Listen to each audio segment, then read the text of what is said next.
semuanya, nama saya Vanessa Kinista dari kelas 10 jurusan akuntansi dari sekolah SMK Pelita. Di sini saya berlaku sebagai ketua kelompok. Jeneo, saya kelas 10 jurusan akuntansi dari sekolah SMK Pelita 4. Saya Kavinanto, kelas 10 jurusan akuntansi dari sekolah SMK Pelita. Saya sebagai anggota. Halo, perkenalkan nama saya Anda Viviani dari kelas 10 jurusan akuntansi dari sekolah Pelita 4. Perkenalkan, nama saya Via dari sekolah Pelita kelas 10 AK. Kami akan menjelaskan mengenai laporan keuangan. Laporan keuangan adalah laporan yang disusun untuk melihat posisi keuangan pada akhir periode. Laporan keuangan terdiri dari neraca, laporan perubahan modal, dan laporan laba rugi. Tahap pertama laporan keuangan adalah neraca yang akan dijelaskan oleh teman saya, Kelvin Hendrianto dan Olinda Viviani. Yang pertama adalah neraca. Neraca merupakan laporan keuangan yang isinya berupa keadaan keuangan perusahaan pada tanggal tertentu. Nah, neraca dibagi menjadi dua, ada bagian aktiva dan ada bagian kewajiban ekuitas. Di sebelah kiri ada bagian aktiva yang merupakan harta yang menjadi sumber ekonomi perusahaan yang digunakan untuk kegiatan operasional perusahaan. Aktiva dibagi menjadi dua, ada aktiva lancar dan aktiva tetap. Aktiva lancar merupakan jenis aktiva yang dapat dicairkan atau dikonversikan menjadi kas atau uang tunai dengan jangka waktu relatif singkat, kurang atau sama dari 1 tahun. Dan ini adalah contoh akun yang sering muncul dalam laporan neraca perusahaan dagang. Dan yang kedua ada aktiva tetap, merupakan kekayaan yang dimiliki oleh suatu perusahaan yang pemakaiannya lebih dari 1 tahun dan digunakan untuk menjalankan operasi perusahaan agar perusahaan dapat mencapai tujuannya. Dan di sini ada contoh akun yang sering muncul dalam laporan neraca perusahaan dagang. Di sini saya akan menjelaskan laporan neraca perusahaan dagang bagian pasifa. Bagian pasifa terdiri dari dua, yaitu kewajiban lancar dan ekuitas. Apa itu kewajiban lancar? Kewajiban lancar adalah meliputi utang-utang yang harus dilunasi dalam jangka waktu tidak lebih dari 1 tahun sejak tanggal neraca atau kewajiban yang penyelesaiannya menggunakan sumber-sumber yang termasuk golongan aktiva lancar. Sedangkan ekuitas adalah hak residual atau sisa atas aktiva perusahaan setelah dikurangi semua kewajiban. Dan di sini saya sudah menyiapkan contoh tabelnya dengan nama perusahaan PD Duo. Di sini saya akan menyebutkan komponen-komponen kewajiban lancar. Ada utang usaha atau dagang, utang wesel, utang beban, utang pajak, uang muka penjualan, utang yang timbul karena pembelian aktiva tetap, utang jangka panjang atau angsuran, pinjaman obligasi, utang hipotek, kewajiban lain-lain, dan utang yang disubordinasikan. Sedangkan ekuitas hanya ada modal saja. Dan di sini kalian tinggal menjumlahkan kewajiban dan ekuitasnya.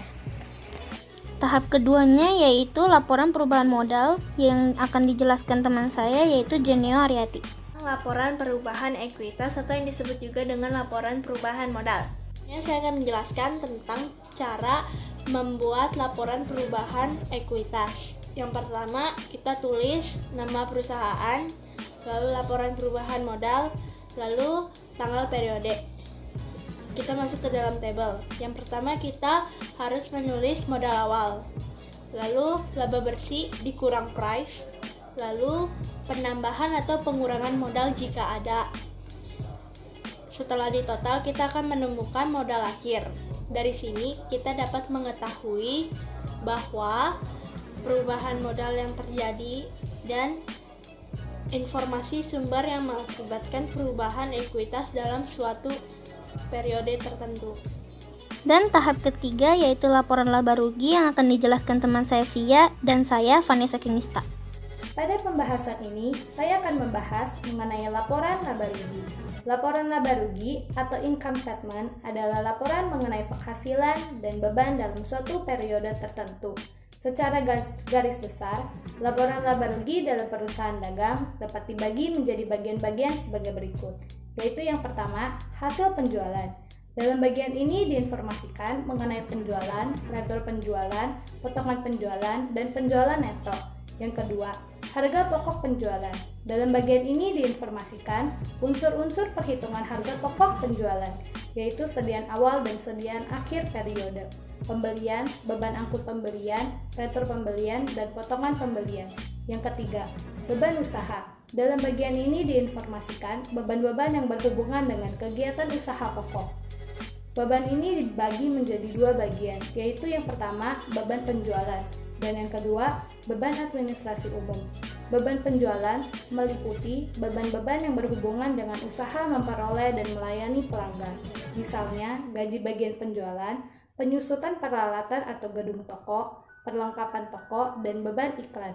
Sedangkan beban administrasi umum meliputi beban-beban yang manfaatnya digunakan oleh perusahaan secara keseluruhan. Misalnya, gaji bagian administrasi, perlengkapan kantor, dan beban penyusutan peralatan kantor. Yang terakhir adalah penghasilan dan beban di luar usaha, pendapatan dan beban yang tidak berhubungan dengan usaha pokok. Misalnya, laba atau rugi penjualan aktiva dan laba atau rugi penjualan surat berharga. Tujuan dari adanya laporan laba rugi adalah agar kita dapat lebih mudah mengetahui keuntungan atau kerugian dalam suatu perusahaan. Selanjutnya, saya, Vanessa Kingista, akan memberikan informasi mengenai tabel laporan laba rugi perusahaan dagang Duo.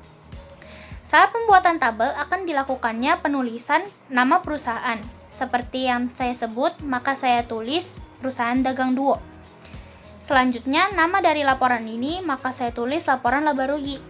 Kemudian, periode pembuatan laporan laba rugi ini. Yang pertama adalah penjumlahan hasil penjualan seperti yang tertera di sini. Dalam hasil penjualan terdapat penjualan yang akan dikurang dengan retur penjualan dan potongan penjualan yang akan menghasilkan penjualan bersih. Selanjutnya, harga pokok penjualan.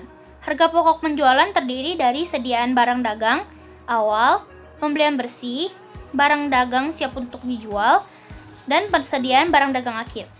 Di dalam harga pokok penjualan akan dijumlahkan sediaan barang dagang awal dan pembelian bersih untuk mendapatkan barang siap untuk dijual.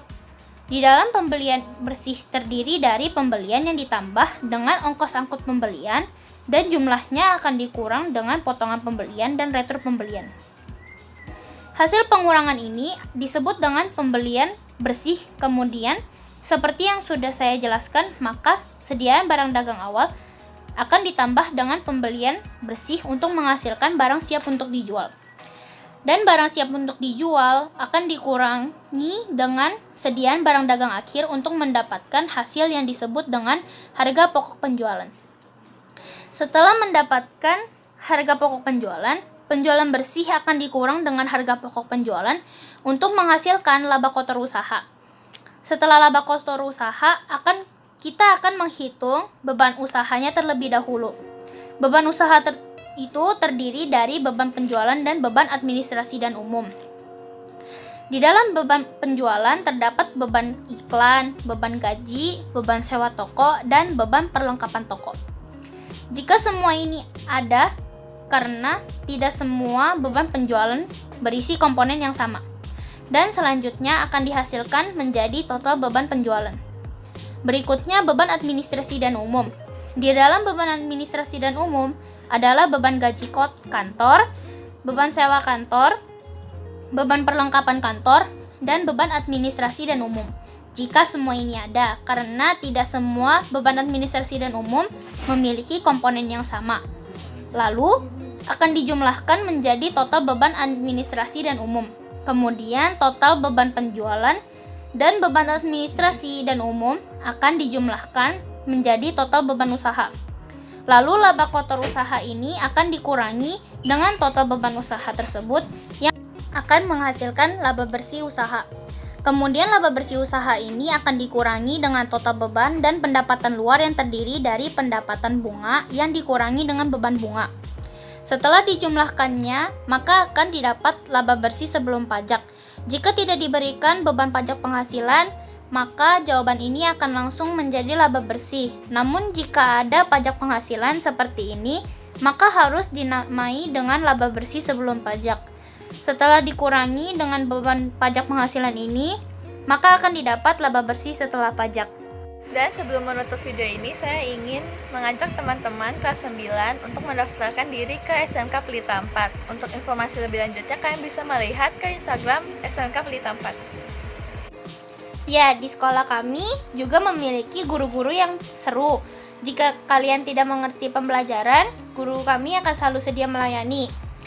Selain itu, sekolah kami jika adanya perlombaan, murid-murid akan dilihat dari potensi pembelajarannya yang paling tinggi, lalu akan dipilih untuk mengikuti perlombaan atau olimpiade yang sesuai dengan keahlian.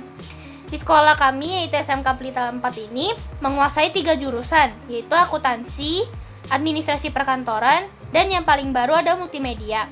Nah, jika kalian yang kelas 9 dan minat untuk mengikuti salah satu dari 3 jurusan ini, kalian pasti cocok kok masuk SMK Pelita 4 ini. Setelah ini, kami akan menaruh poster dan website pendaftaran daring sekolah kami ini, yaitu SMK Pelita 4. Terima kasih.